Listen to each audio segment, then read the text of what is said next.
Welcome back to the Graham Stephan Show, and this one is a gift to the YouTube algorithm.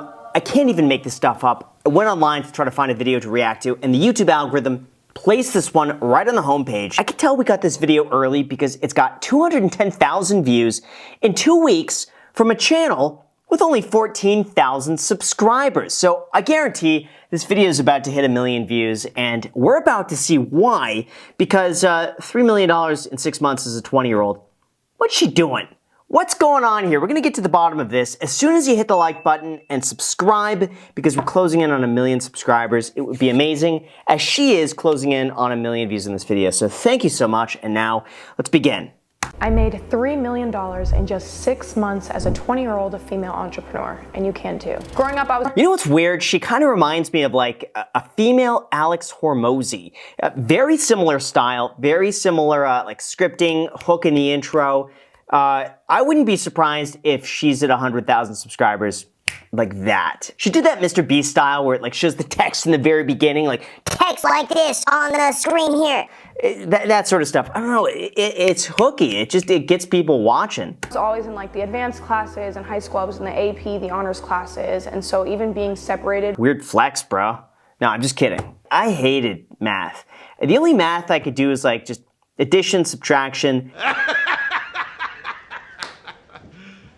You serious? The basics that like, you know, that pertain to like business and money. It was just like, how much you make. That's it. Add and subtract. Expenses and income.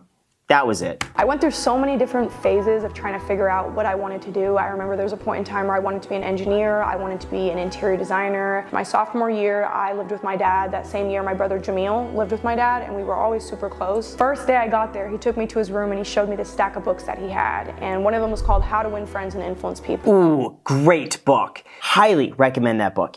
Highly. Just, you know what? Actually, it's probably on YouTube for free. Just type it in, ebook, and see if it's up there. I bet it is, or audiobook. Just find it, listen to it, and then you'll thank me later. When you have a whole bunch of money, you're driving around, mopping around the Lambo with your yacht. Just you could thank me at that point. It's a great book. Money was never something that we grew up seeing. It was never something that we were familiar with. My family never had a lot of money in any aspect. I thought that it was amazing that he had such drive and could picture a goal that seemed so far off, but to him seemed achievable. That's all it takes, though. I'm telling you, if you believe it's possible, you're going to look for ways in your life that you'll be able to make that possible. It's really, you get whatever you focus on.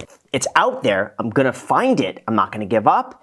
I think that's really what it takes. And so the fact that he had that mindset that he's gonna make it work, he's going to make it work.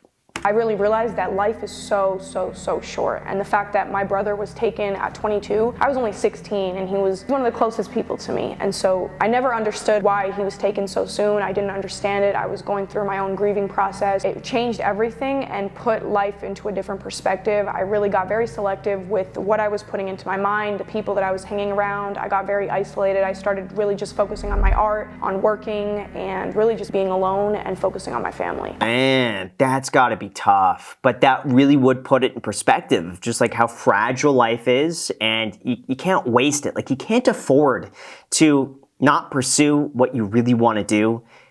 Unfortunately, I think people just waste their lives away, and they don't really put much thought into what they want. If there are things you want to do in life, you probably can't afford to do that. And so you got to give up the easy stuff. And, you know, it sounds like we're a minute into this already. She's doing that. Was school ever that important where I didn't see my brother before he passed away because I had to be at school? You could not even finish school and your life could be over. I have other things that are more important to me, my family, my time, what I want to do with my life. But you know what? In fairness, though, there is a bit of a balance, because anything could happen at any time. Billion chances of something happening. It's really unfortunate what happened to her brother. But, you know, I understand it puts things into perspective, but at the same time, it's like you can't live all the time based on small things that may come up, that are probably not. But anyway. I didn't need someone else to tell me if I was worth doing a job or not, or if I was good enough to do something, because if I wanted to do something, I just had to decide to do it, and I don't need validation from someone else, whether that be a teacher, whether that be a professor, whether that be an employer, from anyone. You don't actually need validation from someone. Yeah, I mean, listen, I'm not one for school. I believe school does not train you for the real world in terms of business, making money. balancing your finances. I mean, there's so many things that they don't teach you. They're really good within a structure, and some people are very structured. They need that sort of, they're great at being told, like, here's the direction, here's what you have to do, here's the goal that you have to get to, and here's how you do it. And they'll do a great job at that. But I think there's a lot of people, too, that just don't learn from that, and they just want real-world experience. When you're on your own, no one tells you what to do. You're just expected to do something, especially when you work for yourself. That's when the world is your oyster, but you have no plan. It's like you have no blueprint of how to get there. You just got to figure it out. So from that perspective, school doesn't really prepare you for that, and it's life experience. I got an interview with this very high-profile family for nannying, and I've never had an experience like that. And even when the experience came up, I kept asking myself, like, why me? Like, why am I getting this opportunity to work for such a high-profile family? I'm an 18-year-old who's not even CPR certified. Out of all people, why would they pick me? And my mom kept telling me, like, that's not the right mentality to have. Like, who cares if you're 18 years old? You know that you're an amazing nanny. You know that you're caring and compassionate, that you know how to care for children. You've done that your whole life. Yeah, okay. That's why she's got very supportive parents. I mean, just the fact that her mom is at a level mentally to support her daughter in a way that most people would never think of. Most people would never think to, like, don't think of, like, why you're not qualified. You are. You know what? Like, she comes from a family that is extremely supportive of her, and I have a feeling that that's really bolstered a lot of her confidence. Focusing on the positive, believing you could do it, like, those things do go such a long way. I decided right then and there, I was like, I'm gonna be done with school, I'm gonna drop out. And so that same day I texted my counselor and I said, please unenroll me from all upcoming classes. And she was like, oh no, like, is something wrong? Is there something I can help with? And I was like, no, thank you, just please unenroll me. I'll no longer be attending Maryville. If I'm not gonna go to school, I have to figure out how I'm gonna be a successful entrepreneur. I started reading books, I started watching YouTube videos. YouTube videos, well, that would be, listen, if she's a subscriber, if you're watching this video right now and you've subscribed, I would be honored.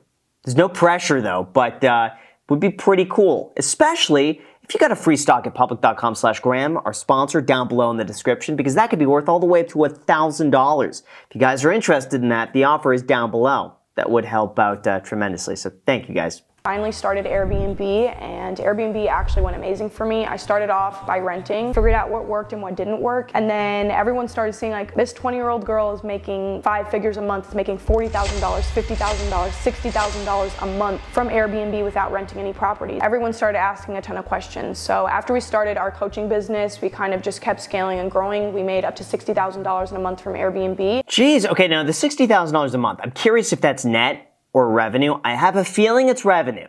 I have a feeling. Now it depends, oh wait, here we go here. Guest paid, 1610, 3 nights. She's booking some nice spots though. Jeez, host payout. Okay, so I have a feeling it's gross, so her profit's probably gonna be 10K. A lot of the issue that I have with Airbnb is that they could crack down on it in a moment's notice.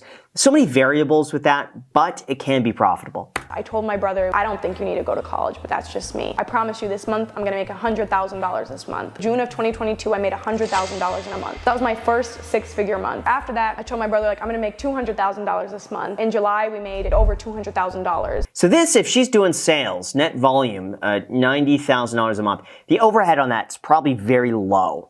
I would imagine, unless she's running ads, that's probably substantially almost all profit. So that sort of stuff. And it looks like she's maybe running some sort of ads. It's pretty good. So I'm going to guess probably 80+% is profit. In October, we made $1 million.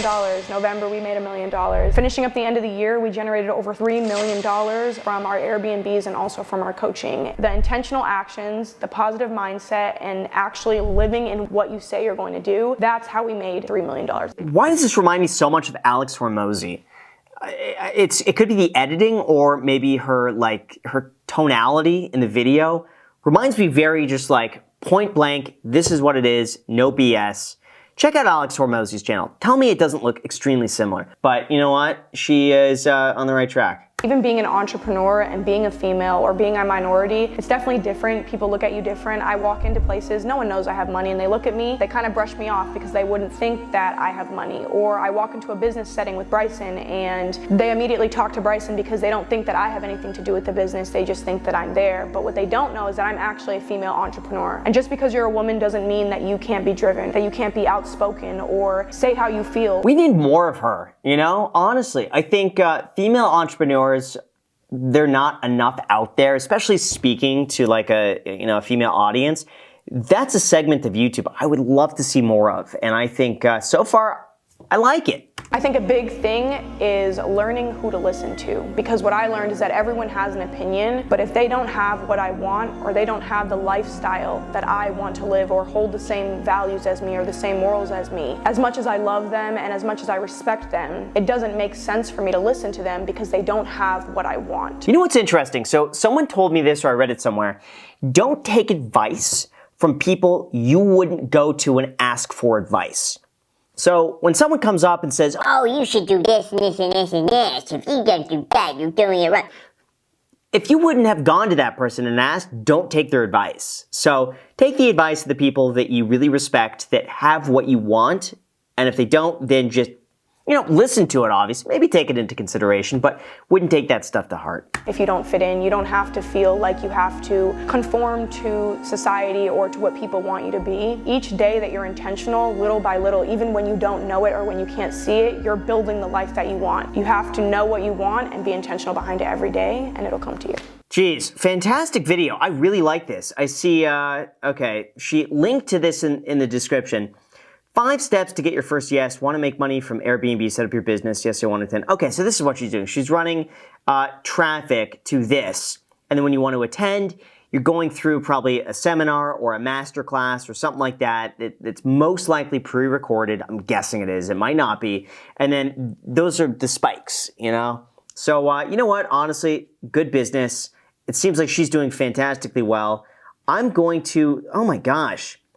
This is only her second video on the channel. Yeah, we're here early, guys. So go and check out her channel. Say that, got support from Graham Stephan. She seems fantastic. So with that said, you guys, thank you so much. Enjoy maybe what she puts out in the future. Also, feel free to add me on Instagram. And don't forget to subscribe. We're closing in on 1 million. That's all I want, guys. That's it. Just subscribe. If you're watching this and you're not subscribed, what are you doing? It's free. It's free. That's it. Thank you so much, and until next time.